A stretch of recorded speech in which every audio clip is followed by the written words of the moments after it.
Dream big, as I've told you before. Money comes, but what's before the money?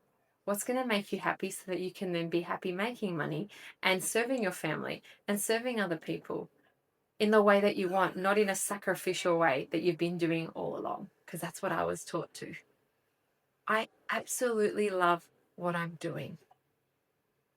What I thrive off is the live events. Who, me? The introvert? Because that's the identity I'd given myself for years. Oh, all dentists are introverted. Rubbish.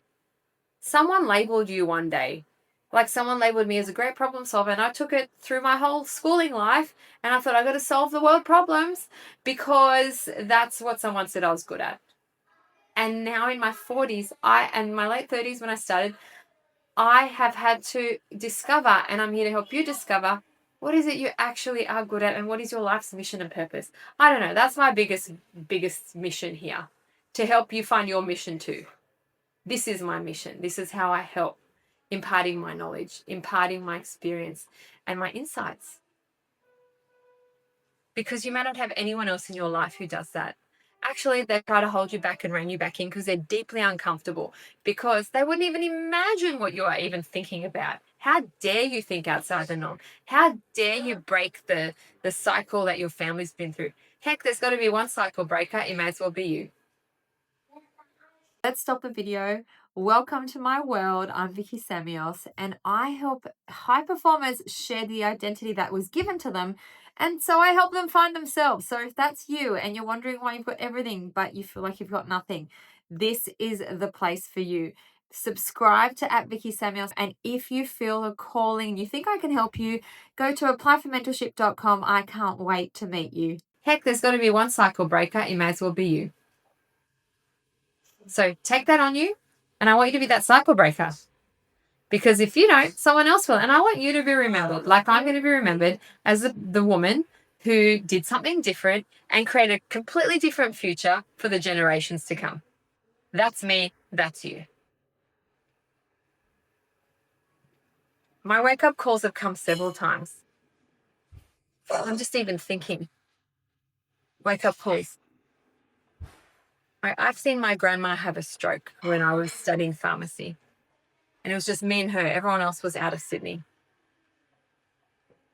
Tough time. She died a week later. She had many more strokes. But I called her to pick her up to take her back to the beach house. We were an hour and a half drive. We'd driven an hour and a half. And she started talking gibberish. And I thought, okay, all the parents and aunts and uncles, she has 7 kids, were all out of Sydney, over an hour and a half away. There are a few cousins. And I rang one of my cousins, Hannah, and I said, Hannah, get over. Are you closest? Like, I'm still in Strathfield. I was in Strathfield from Melwood. And that was a good 20-minute drive. And like, trust me, like I couldn't even touch the phone to call him. That's how in shock I was. But I knew exactly from my training what was going down.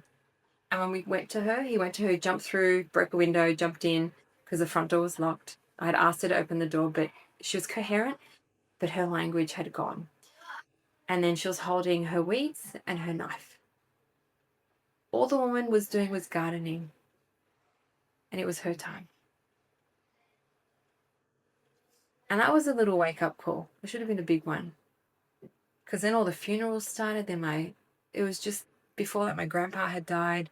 Then my uncle died before, like after that, he fell off a ladder and hit his head.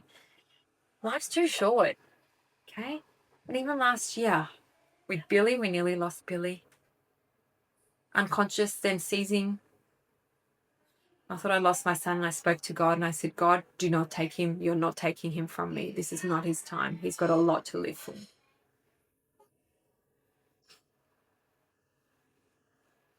So having my kids around has been a huge thing. So I'm really emotional. And I want to be the best mum for my kids. But it all had to begin with me. I also want to be the best wife for Peter. Because I was purely focusing on work. And so was he, on career. Because that's what we're told, focus on your career. When we really should have been focusing on each other and our children more. You can probably hear the noise behind Zoom. Sometimes Zoom blocks it out, sometimes not. They're all eating the yummy cake now and they're so excited. They've baked it and it's out. And then that breast lump, still in my right breast, still hiding behind my nipple. Got to get it checked every year. Does that scare the crap out of me? Absolutely. But I know it's not my time, and I'm not letting something like that be the thing that takes me from this world, because I have way too much to give, and so do you.